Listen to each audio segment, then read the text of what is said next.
Policy बाजार पर 1 करोड़ रुपए का टर्म लाइफ इंश्योरेंस केवल 450 रुपए महीने से शुरू। वाह! नमस्कार, हॉट टॉपिक में आपका स्वागत है। मैं हूं अखिलेश शर्मा। बात कर रहे हैं राहुल गांधी की भारत जोड़ो यात्रा की। वैसे तो कांग्रेस अभी तक ये कहती आई है कि भारत जोड़ो यात्रा विपक्षी एकता के लिए नहीं है, बल्कि कांग्रेस को मजबूत करने के लिए निकाली जा रही है। पर कांग्रेस इसे विपक्षी एकता के मंच के तौर पर भी इस्तेमाल करना चाह रही है। इसीलिए राहुल गांधी ने संसद में 18 पार्टियों के नेताओं और 158 सांसदों को पत्र लिखा। इसका एक परिणाम यह भी हुआ कि जब राहुल गांधी की भारत जोड़ो यात्रा ने दिल्ली में प्रवेश किया तो एनसीपी, शिवसेना, बीएसपी, डीएमके और टीएमसी के सांसद भी यात्रा में नजर आए। लेकिन क्या सभी विपक्षी दल इस यात्रा को लेकर उसी तरह उत्साहित हैं? लेफ्ट पार्टियों की अगर बात करें तो वे इस बात से नाराज हैं कि राहुल ने उनके शासन वाले केरल में 18 दिन लगाए, जबकि बीजेपी के शासन वाले यूपी को केवल 2 दिन दिए जा रहे हैं। इसी तरह आम आदमी पार्टी ने भी खुद को अभी तक इस यात्रा से और विपक्षी एकता के तमाम प्रयासों से दूर रखा है। एक नजर डाल लेते हैं राहुल गांधी की भारत जोड़ो यात्रा को, और आपको बता दें कि फिलहाल दिल्ली पहुंचने के बाद इसे 9 दिनों के लिए रोका गया है, इसको ब्रेक दिया गया है। 3 जनवरी को यह यात्रा दोबारा शुरू की जाएगी। और भारत जोड़ो यात्रा राहुल गांधी की जो है वो 7 सितंबर को कन्याकुमारी से शुरू हुई थी। 12 राज्यों से होती हुई ये श्रीनगर में समाप्त होनी है। यात्रा ने 108 दिनों में 9 राज्यों में 46 जिलों को कवर किया है अभी तक, और करीब 3,500 किलोमीटर की यात्रा हो चुकी है। 450 किलोमीटर की यात्रा भी और होनी है। यूपी के गाजियाबाद से अब 3 तारीख को यह यात्रा 3 जनवरी को शुरू होगी और पंजाब के पठानकोट होते हुए जम्मू कश्मीर के लखनपुर पहुंचेगी और वहां से जम्मू होते हुए श्रीनगर में समाप्त होगी भारत जोड़ो यात्रा। तो इस यात्रा में अभी तक कांग्रेस के कई सहयोगी दलों के नेताओं ने हिस्सा लिया है। ऐसा नहीं कि उन्होंने दूरी रखी है। जब यात्रा शुरू की गई थी तब कन्याकुमारी में डीएमके के प्रमुख और तमिलनाडु के मुख्यमंत्री एमके स्टालिन वो मौजूद थे। इसके जब महाराष्ट्र पहुंची तो शिवसेना के आदित्य ठाकरे भी इस यात्रा से जुड़े। हरियाणा में जब यात्रा आई तो वहां पर डीएमके की सांसद कनिमोई नजर आई, और दिल्ली में जब वो थे राहुल गांधी यात्रा के दौरान तो एमएनएम के कमल हासन भी उनके साथ नजर आए। तो इस तरह से विपक्षी पार्टियों का सहयोग मिला है, लेकिन उस तरह की एकता नहीं दिखाई दी जैसे कि उम्मीद शायद कांग्रेस कर रही होगी। और क्यों महत्वपूर्ण है विपक्षी एकता? 2024 तो सब बात करते ही कि उसके लिए जरूरी है, लेकिन अगले साल भी 9 राज्यों में विधानसभा के चुनाव होने। यहां पर कांग्रेस के सामने 2 राज्यों में अपनी सरकार बचाने की चुनौती है, और त्रिपुरा में, मेघालय में, नागालैंड, कर्नाटक, मध्य प्रदेश, छत्तीसगढ़, राजस्थान, मिजोरम, तेलंगाना, और इसके साथ ही एक यूटी है जम्मू कश्मीर, जहां पर कि अगले साल चुनाव हो सकते हैं। यानी 9 राज्य और एक यूटी, 10 बड़े चुनाव अगले साल होने हैं। इनमें बीजेपी और कांग्रेस में कुछ राज्यों में सीधा मुकाबला है। मध्य प्रदेश में जहां बीजेपी की सरकार है, राजस्थान जहां कांग्रेस है, छत्तीसगढ़ जहां कांग्रेस है, और कर्नाटक जहां पर कि बीजेपी की सरकार है। तो इन राज्यों में सीधा मुकाबला होना है। लेकिन अगर विपक्षी पार्टियां एकजुट हो जाएं तो चुनाव परिणामों पर असर डाल सकती हैं। ये हैं किन किन राज्यों में ऐसा हो सकता है? त्रिपुरा जहां पर कि टीएमसी भी अपनी ताकत आजमा रही है, मेघालय, नागालैंड, इन राज्यों में भी अगर विपक्षी एकता हो तो बीजेपी को दिक्कत कर सकती है। कर्नाटक में कांग्रेस और जेडीएस साथ पहले भी आ चुके हैं, चुनाव से पहले आएंगे या बाद में, ये देखने की बात होगी। मिजोरम और जम्मू कश्मीर में भी विपक्षी एकता बीजेपी को परेशान कर सकती है। तो विपक्षी एकता सीधे तौर पर बीजेपी को नुकसान पहुंचाती है, कांग्रेस को फायदा पहुंचाती है। इसके बावजूद भी जमीन पर क्यों नहीं दिखती है? चर्चा करने के लिए हमारे साथ अतुल कुमार रंजान जी हैं, सीपीआई के नेता, साथ ही आलोक शर्मा जी हैं, कांग्रेस के प्रवक्ता। आप दोनों का बहुत बहुत स्वागत है एनडीटीवी इंडिया पर। सबसे पहले अतुल जी आपसे शुरुआत करूंगा। राहुल गांधी ने पत्र लिखा है, उन्होंने कहा है कि सभी को साथ देना चाहिए। इसके बावजूद भी सीपीआई, सीपीएम क्यों साथ में नहीं दिखाई दे रहे इस भारत जोड़ो यात्रा में? लेकिन जब भी विपक्षी एकता की बात होती है तो आप सबसे आगे मुखर होकर के बोलते हैं। अखिलेश जी, राहुल गांधी जी को साधुवाद, जो उन्होंने कृपा की, महती कृपा की, पत्र लिखा। अच्छी बात है। भारत जोड़ो आंदोलन में वो चल रहे हैं, पैदल चल रहे हैं, लंबी यात्रा की है। इससे पहले चंद्रशेखर जी ने एक लंबी यात्रा की थी इस देश के अंदर, उसके बाद ये भी यात्रा कर रहे हैं। लेकिन हर विधा के अपने कुछ अंदाज होते हैं, हर राजनीतिक सोच के अपने कुछ कदम होते हैं, हर आर्थिक पहल के कुछ बुनियादी कदम होते हैं। जी। लेकिन मैं ये पूछ रहा हूं कि ये सारे जो आपने 9 राज्य गिनाए, 10 राज्य गिनाए, चुनाव होने वाले हैं इन राज्यों में। और आपने बताया कि इन राज्यों में राहुल गांधी के कदम ताल को समर्थन मिला। वो कौन राज्य थे? कोई मेन स्ट्रीम के तो स्टेट, हिंदी हार्टलैंड के तो कोई स्टेट है ही नहीं जिसके नेता आए हों। ठीक है, अच्छी बात है। डीएमके में वो हम कांग्रेस। आपका ऑडियो रुक रुक करके आ रहा है, हम कोशिश करेंगे इसको फिक्स करने की अतुल कुमार अंजान जी, लेकिन शिकायत यही है आलोक जी, अतुल कुमार अंजान जी की, आखिर जिन राज्यों में जहां पर कि उनके सहयोगी दल इनको कहा जाता है, जैसे केरल की बात करें, वहां इतना समय क्यों दिया, और हिंदी हार्टलैंड का जो राज्य है वहां पर इतना कम समय क्यों दे रहे, जहां पर कि बीजेपी से आपका सीधा मुकाबला है? आलोक जी। देखिए, मुझे लगता है कि सबसे पहली चीज, कोई भी यात्रा होती है अखिलेश जी, वो सिंबॉलिक होती है। किस राज्य में कितना समय दिया, कितना नहीं दिया, वो बहुत इंपॉर्टेंट नहीं। अतुल अंजान साहब मेरे बहुत वरिष्ठ हैं और मेरे से उम्र में भी बहुत बड़े हैं, बहुत एक्सपीरियंस है उनको। लेकिन इतना जरूर है कि चाहे कम्युनिस्ट हो, चाहे लेफ्ट के दूसरे घटक दल हो, चाहे वो यूपीए के कोई भी लोग रहे हों और कुछ एनडीए के लोग भी, आज भी पूरी तरह से जो यात्रा का मूल मकसद है और जो मूल कारण है उससे सभी सहमत हैं। और मेरे भाई अतुल अंजान भी जो है पूरी तरह से उस मकसद से जरूर सहमत होंगे। जहां तक बात अब आती है कि कौन शामिल हुआ, कौन नहीं हुआ, किस यात्रा में कितने लोग गए, कहाँ कितनी रही, देखिए लगभग 70 जिलों से ये यात्रा गुजरेगी। 46-45 अभी हो चुके हैं, 2 नंबर कम ज्यादा हो सकते हैं, लेकिन 700 जिले हैं देश के अंदर।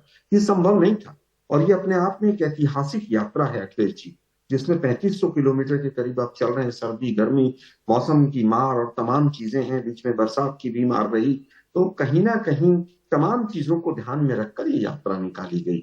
और जिस तरह से भारत जोड़ो यात्रा में काफिला बढ़ता चला जा रहा है, बीजेपी घबराई हुई है। बीजेपी ने शुरू में कहा कि साउथ से जब ये यात्रा नॉर्थ की तरफ चलेगी तो लोग घट जाएंगे, लेकिन लोग बढ़ते चले।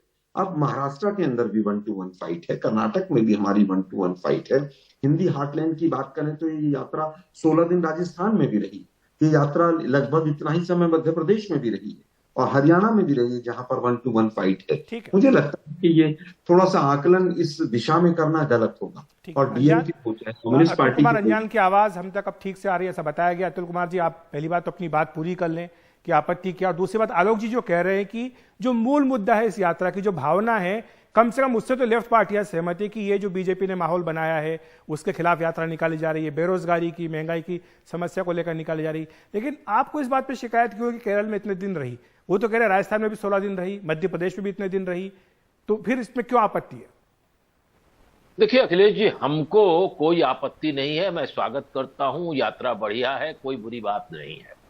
लेकिन मैंने पहले कुछ कहे ना, हर काम के कुछ नतीजे होते हैं, हर राजनीतिक पहलकदमी के। हमारे आलोक शर्मा जी हमारे छोटे भाई की तरह, उनके पॉइंट बहुत अच्छे हैं। लेकिन मैं पूछना चाहता हूं, हम लड़ रहे हैं ना, हम सांप्रदायिकता से लड़ रहे हैं, हमारी लड़ाई पर किसी को शक नहीं होनी चाहिए। हमारी और आरएसएस की वैसी ही मित्रता है जैसे सांप और नेवले की है। आप कभी इधर से उधर हो सकते हैं, हम इधर से उधर नहीं हो सकते। सारे देश में कितनी किताबें हमने छापी है सांप्रदायिकता के खिलाफ, इतिहास को लेकर के, उसकी उतने पैम्फलेट छापे हैं। हमारे साथी, हमारे लोग उसको बांटते घूमते हैं, बेचते घूमते हैं। वैचारिक हमारा भाषण, अगर मैं अतुल जी किस बात पर एतराज है, किस बात पर आपत्ति हो रही, क्यों नहीं सीपीआई सीपीएम मिलना चाहते हैं, क्यों नहीं यात्रा में जुड़ना चाहते हैं? नहीं, घर पर बारात आ जाए और उसके बाद कहें कि आइए हमारी बारात में शामिल हो जाइए। अगर मकसद एक है और आप अगर मकसद को सही समझते हैं और आप दूसरों को जोड़ना चाहते हैं, तो इस यात्रा को एक दिन में तो किया नहीं गया, बहुत पहले से तैयारी की गई होगी। बात करते, पार्लियामेंट की पार्टी के स्तर पर करते, राजनीतिक दलों से बात उनके नेतृत्व के साथ। पर वो ये कहते हैं कि इसका मकसद विपक्षी एकता नहीं है, इसका मकसद है कांग्रेस पार्टी को मजबूत करना। जयराम रमेश का कई बार बयान। तो फिर नहीं, जयराम रमेश जी का हम इतने ज्यादा किसी के चक्कर में जाते नहीं। विपक्षी एकता कैसे मजबूत होती है ये बिहार में हमने करके दिखाया है, समझे कि नहीं? विपक्षी एकता कैसे मजबूत होती है, हम किसी सत्ता के और विपक्षी एकता और भारतीय जनता पार्टी को सत्ता में बाहर करने के लिए है कोई ऐसी पार्टी देश के अंदर? जो यूपीए 1 के अंदर हमारे 64 एमपी होने के बाद हम बाहर से सरकार को समर्थन कर रहे थे, सरकार चलाई कांग्रेस पार्टी ने। कोई है यहां 2-2 सीट के लिए, 2-1 मंत्री के लिए लोग सरकार ज्वाइन नहीं कर रहे हैं जी, हमने दिखाया करके। तो हमारी ईमानदारी क्यों कि हमें बीजेपी को बाहर रखना है?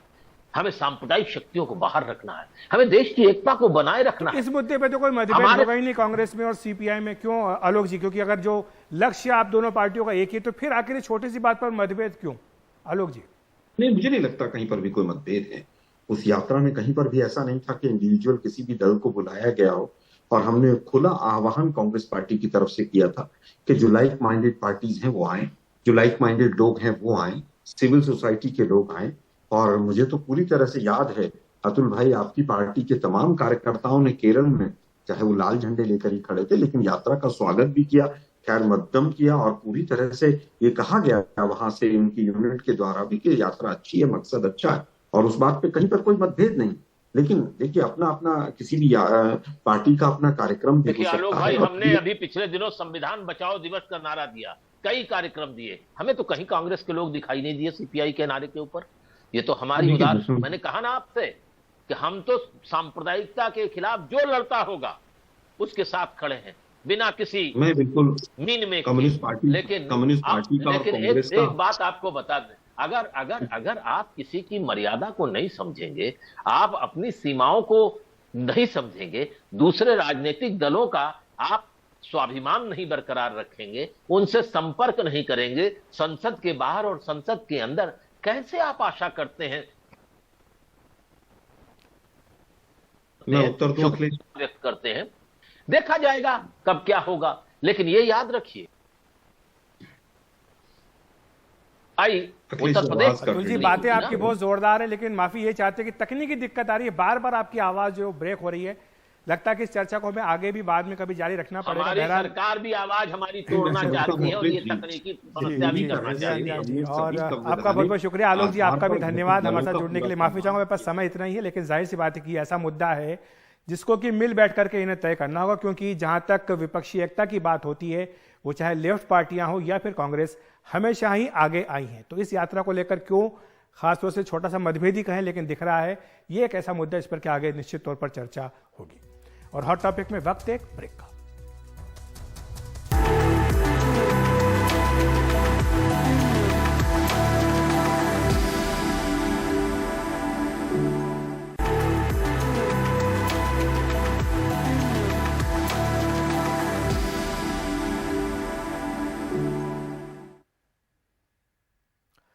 प्रधानमंत्री नरेंद्र मोदी ने आज वीर बाल दिवस कार्यक्रम में हिस्सा लिया। गुरु गोविंद सिंह के साहिबजादों के बलिदान दिवस आज था और दिल्ली के मेजर ध्यानचंद स्टेडियम में कार्यक्रम आयोजित किया गया। 3000 बच्चों ने यहां पर मार्च किया और शबद कीर्तन करते हुए हिस्सा लिया। आज ही राष्ट्रीय बाल वीरता पुरस्कारों का ऐलान भी किया गया है।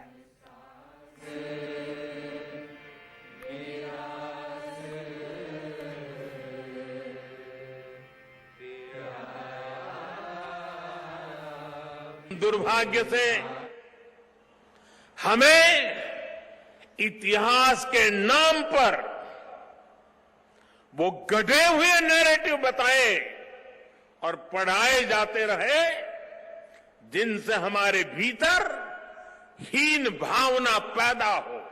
अगर हमें भारत को भविष्य में सफलता के शिखरों तक ले जाना है तो हमें अतीत के संकुचित नजरियों से भी आजाद होना पड़ेगा। तो हॉट टॉपिक में इतना ही। नमस्कार।